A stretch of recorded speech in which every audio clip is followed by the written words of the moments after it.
What's up, everybody? Welcome back to another episode of the RGVSports Podcast. My name is Bryan Ramos. And I'm Ivan Palacios. Week 3's in the book, Bryan. You know, we're moving on to week 4, almost to the midway point of the season right now. What's your thoughts early on, man? Yeah, nearing the midway point of the regular season. The football season is flying by. Week 3 is in the books, and it was an exciting one, man. We had some good games, some big marquee matchups, pitting some of the two Valley powers against each other, Ivan, which we'll break down right now in a recap, and then we'll jump into our latest RGVSports.com football rankings and look ahead to week 4 and also introduce you to our RGVSports.com Week 3 Player of the Week. And Ivan, as always, we break down the week that was in Week 3, Ivan, and that starts with the RGVSports.com Game of the Week. It took us to Bogus Stadium in Harlingen for a heavyweight matchup. Yeah, man, you had then number 2 Harlingen against number 3 Edinburgh Valley. You know, two of the top teams in the Valley this year, and you know, you got a historic program like Harlingen, a rising program like Vela that's coming up in the past couple of years, and early on it didn't disappoint. You know, these two guys were going head to head. Vela did leave 9 points on the board in the first half. You know, ended up tied at the break, and then Vela just kind of pulled away in that second half behind their running back, Jonathan Flores, over 130 rushing yards, 3 rushing touchdowns, and a 90-yard kickoff return touchdown. What a monster performance by him. Yeah. You know, I think Harlingen just, it's not that they weren't up to Vela's level. I think they struggled at the quarterback position. They're lacking that consistency there right now. They had both Hassan Woolery and Jonas set in that play down the stretch, 3 interceptions by the Edinburgh Vela defense. And I think they need to figure out that passing game if they're going to want to keep up with these big dogs down the stretch. I mean, a good team, like I said, got some players there from Noah Huerta. He had almost 200 yards rushing on the ground, 2 touchdowns. You know, you got that defense led by Sterling Tomlin. It's just, can they figure out that passing game? But Vela proving that they belong with that, you know, those big dogs in the Valley. You know, they're proving that they're one of the top teams in the Valley. People might have expected a fall off, new coach, new quarterback. But, I mean, so far they've lived up to the eye test. And, you know, like I said, Vela comes away with a 34-16 win there on the road. And, you know, moves them up a little in our rankings after that one. Yeah. One of the things I wasn't at the game, but I saw a little bit afterwards. I caught it on the Harlingen CISD YouTube, which shout out to them for making that available. And, man, Edinburgh Vela's offensive line just looks really good again. I mean, that's what they've done for years, and nothing has changed. You know what I mean? Yeah. They're a force up front, and I think that was really the difference, as you mentioned, as was the passing game and the passing defense. But yeah, big win for Edinburgh Vela in a heavyweight matchup there in Week 3, and you'll see how our latest ranks kind of reflect that win. That was for the SaberCats. So moving on through Week 3, through some other action.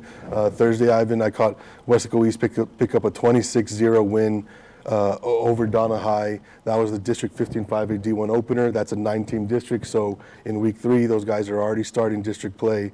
And Wesco East opened up, protected their home turf.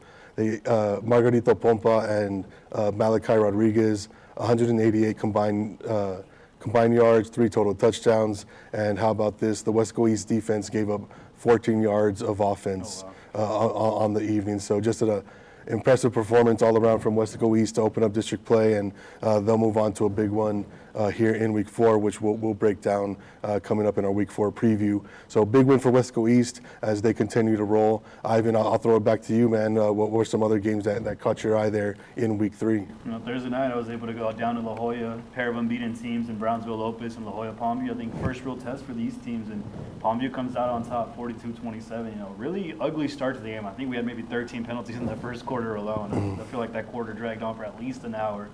But Palmview kind of settled in behind Kyle Bazan. He had over 160 yards and 2 touchdowns. That defense came up big down the stretch. They picked off Brownsville Lopez quarterback Guadalupe Ramirez, and Osbel Flores with a huge fumble recovery touchdown. Lopez driving into enemy territory. I think they were inside the 15 at this point. Scoop and score by Osbel Flores over 70 yards. Kind of just switched that momentum, put them in the driver's seat down the stretch. And Palmview with the big one. Lopez had its moments, but Palmview just had a couple more haymakers there at the end that put him over the top. So Palmview improves to 3-0. They'll start district later this week. And, huge win for them. Lopez, can't knock them too much. They did struggle at some points, but when they were moving, man. They got some playmakers there. So I think they'll be all right. They got a couple games before district either way to sort things out. Palmview now is getting ready for that, like I mentioned, that district play coming up. Yeah, and Lopez, 27 points against Palmview, which is a team that's going to compete for a playoff spot in 16-5A D1. So like you said, Lopez still has a couple weeks before they begin district play, but not a bad showing even in defeat. And shout out Palmview going 3-0 to start the regular season. And I caught a big one in the city of Mission Friday night. That was the Mission High Eagles paying a visit to the Sharyland Rattlers at Richard Thompson Stadium. And man, this was a fun matchup between two of the top passers here in the Rio Grande Valley.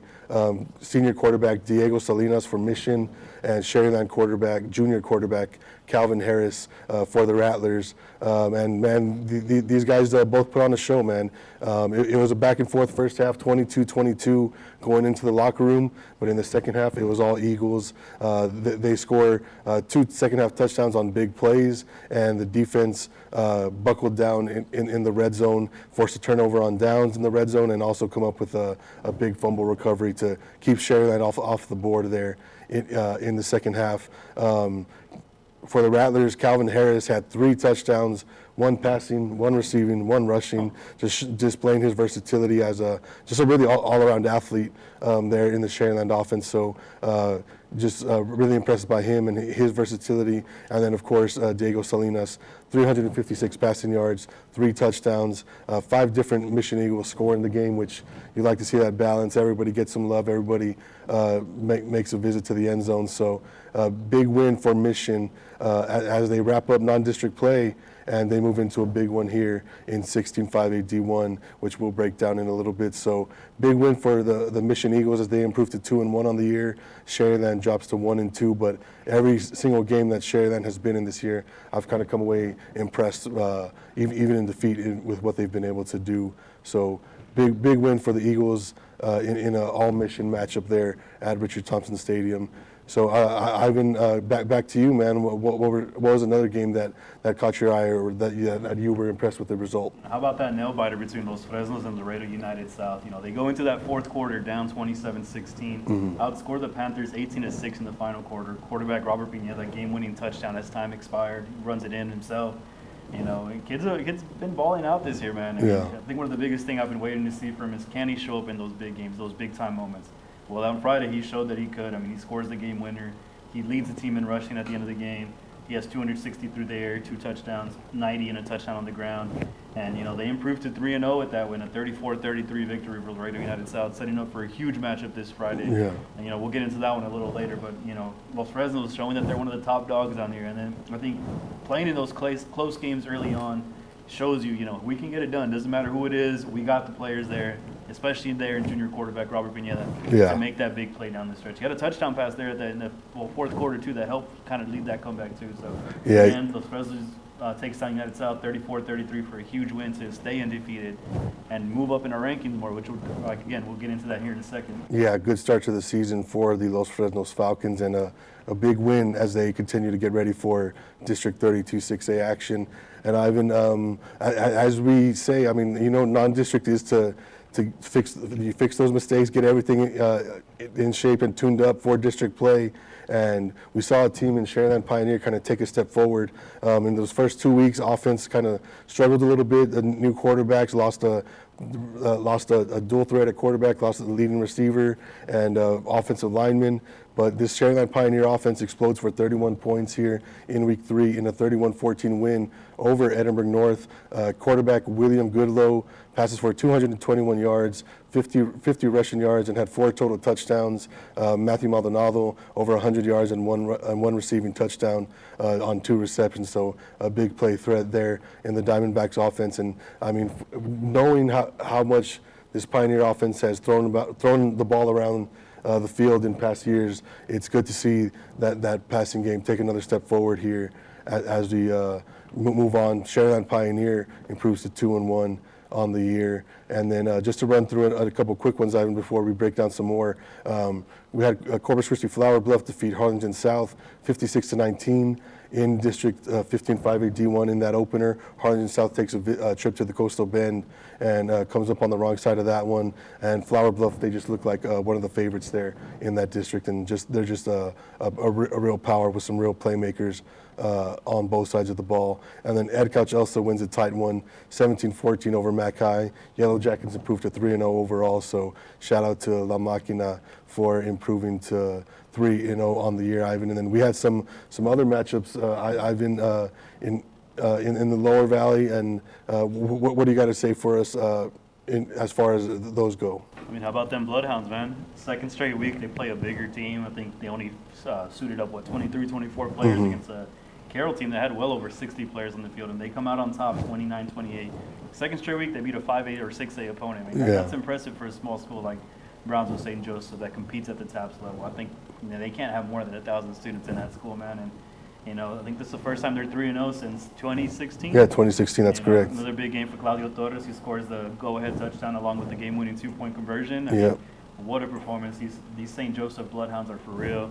They're, the top dogs, I think, in sub 5A right now, and, they continue to prove that they can hang with anyone, really. Yeah.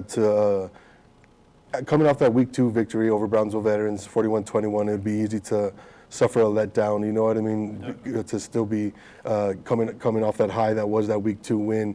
But Brownsville St. Joseph, I mean, they lock in. They were down 13-7 at halftime. They come up big with a strong fourth quarter. Like you said, man, Claudio was just a beast on both sides of the ball, and able to put them ahead and hold them off with a last-second field goal attempt that helped with a timeout from head coach Tino Villarreal to ice the Corpus Christi Carroll kicker on a 50-yard field goal attempt. So, the Bloodhounds, man, I mean, they're just impressive, man. They can play with anybody. So just a hot start to the 2024 season for the St. Joseph Bloodhounds. So shout out to them, 3-0, first time since 2016. Ivan, and with that said, I mean, that takes us to our top 10 that we'll quickly run through in the RGVSports.com football rankings. And we start off at the 5A, 6A level. Ivan, the number one stays number one. PSA North picks up a dominant win over Donna North. Take care of business. Everybody comes out the game healthy, and that's what you want to see, you know what I mean, in those games, as PSG North is chasing, ultimately, a district championship. So PSG North improves to 3-0, 1-0 in district play. And Ivan, we touched on our numbers 2 and 3 teams. Edinburgh Vela picked up a big win over Harlingen to jump up to number 2, and Los Fresnos stays locked in at number 3 after a big win. Just your thoughts on Vela and Los Fresnos sliding in at 2 and 3?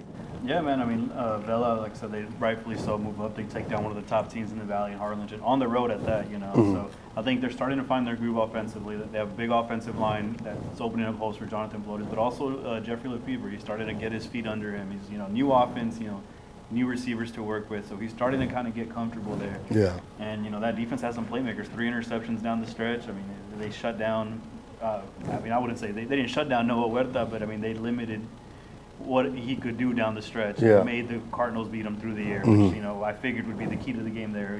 Can the quarterback beat them? So an impressive win by Vela, move up to number 2, rightfully so. And Los Fresnos, man, they started off with the back-to-back blowout victories, but now they're showing that they can be in those close games and come out on top. They're showing that they can play, clutch down the end. So they stay at number 3, improve to 3-0.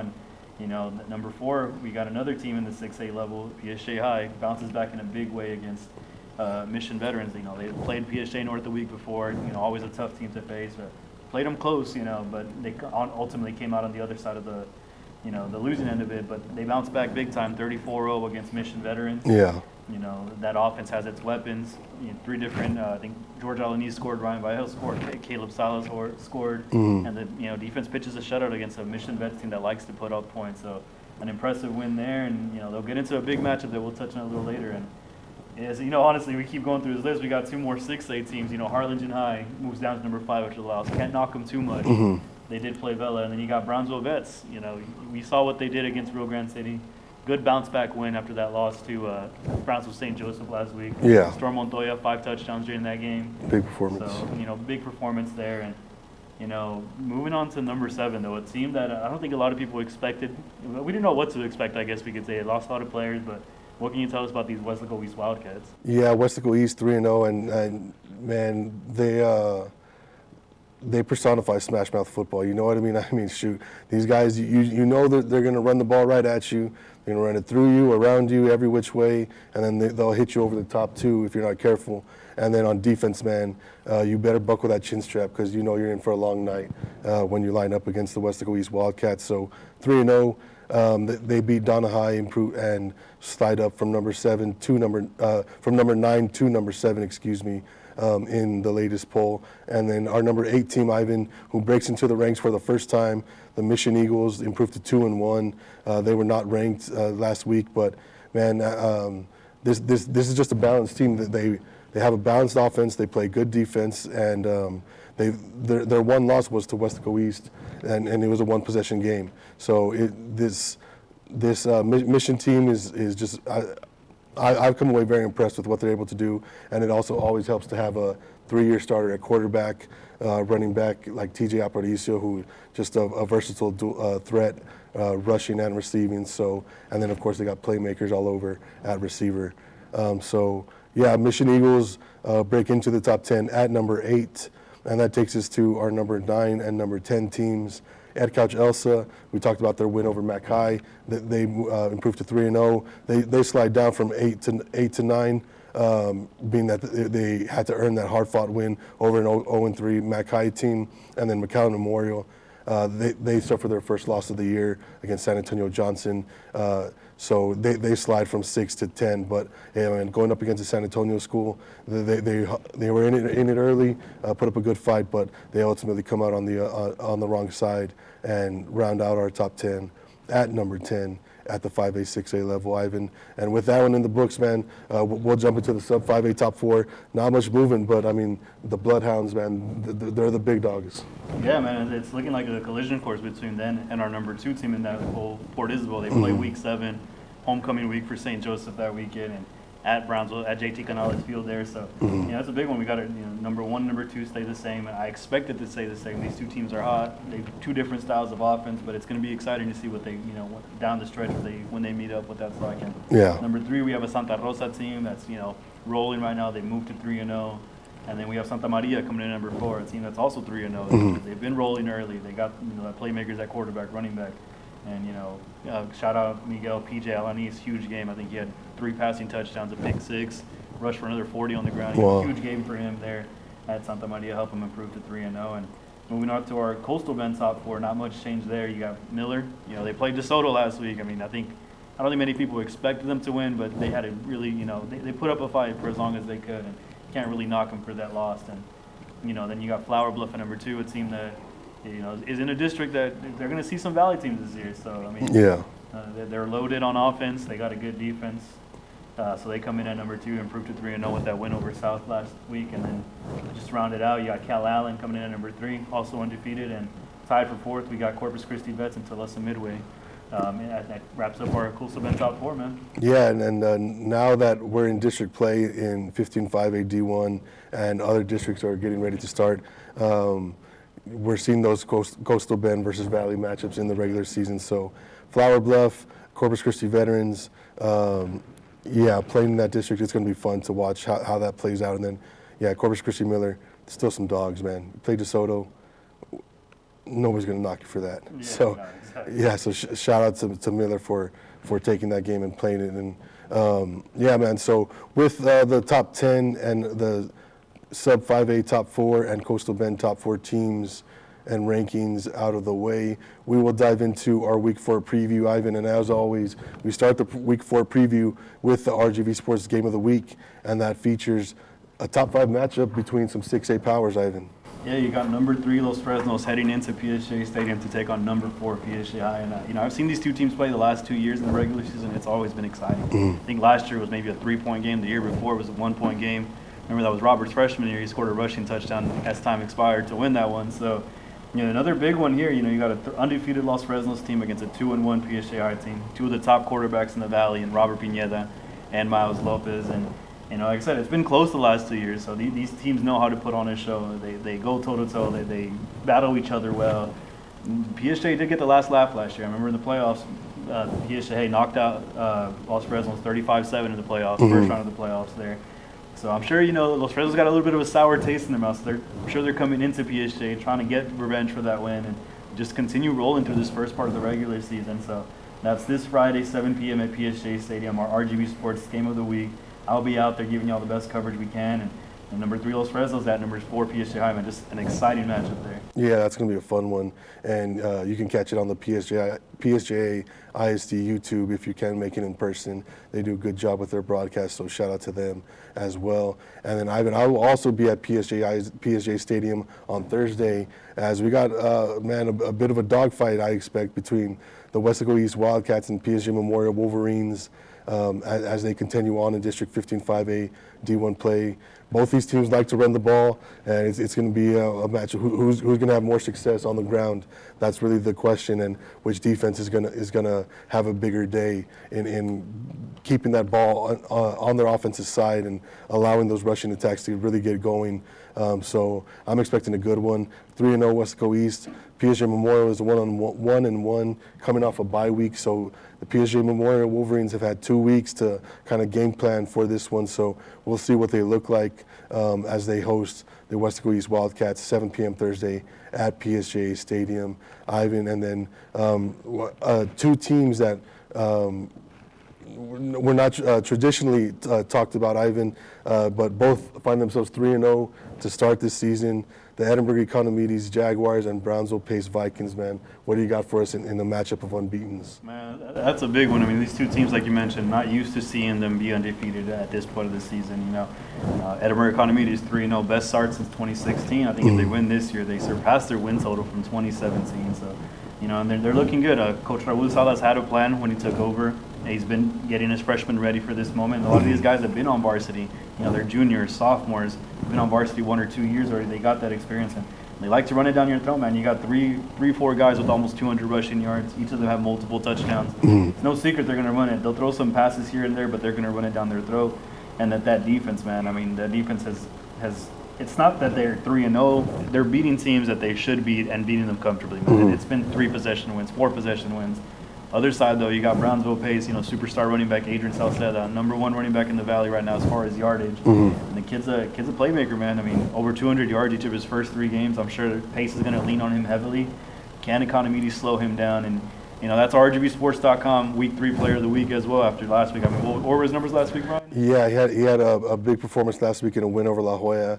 302 total yards, 17 carries for 230 yards. And 4 touchdowns, 3 receptions for 72 yards. So, yeah, just a really big performance from Agent Salceda. As you mentioned, Ivan, over 200 yards in every game so far this season, and then he just comes out with a 300-yarder there in Week 3. So, shout out to Brownsville Pace senior running back Adrian Salceda, the RGVSports.com Football Player of the Week for Week 3. And Ivan, we close out the Week 4 preview with a banger of a matchup, man. District 16-5A D1 starts this weekend, and we got 2 of the best teams kind of going at it here in that opening week of that district. So Edinburgh Vela takes a trip to Tom Landry Stadium to visit the Mission Eagles, 7:30 p.m. Friday.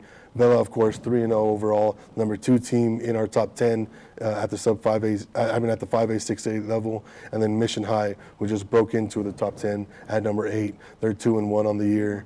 Yeah, both balanced offenses. I mean, Vela's kind of found that a mix that works for them offensively, able to throw the ball and get that rushing attack going with Jonathan Flores and Jeffrey Lefevre. I mean, now he's stringing together some big passing games, and that SaberCats offense is just ripping off chunk plays, which is something you like to see.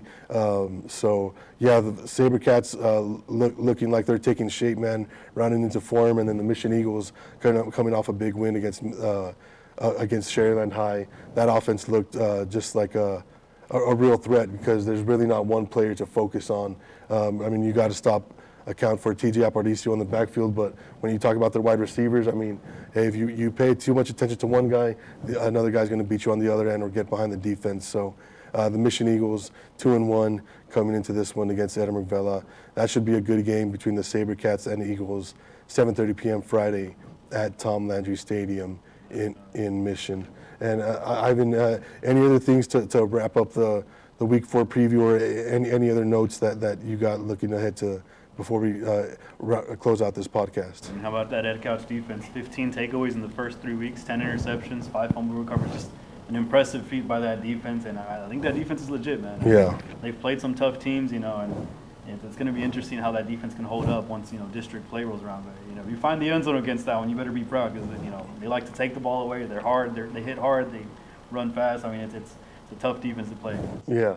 The Ed Calchelsa, man, 3-0 and well-deserving of a spot in the top 10 ranks. So with that said, that wraps up our Week 4 preview and this episode of the RGVSports.com podcast.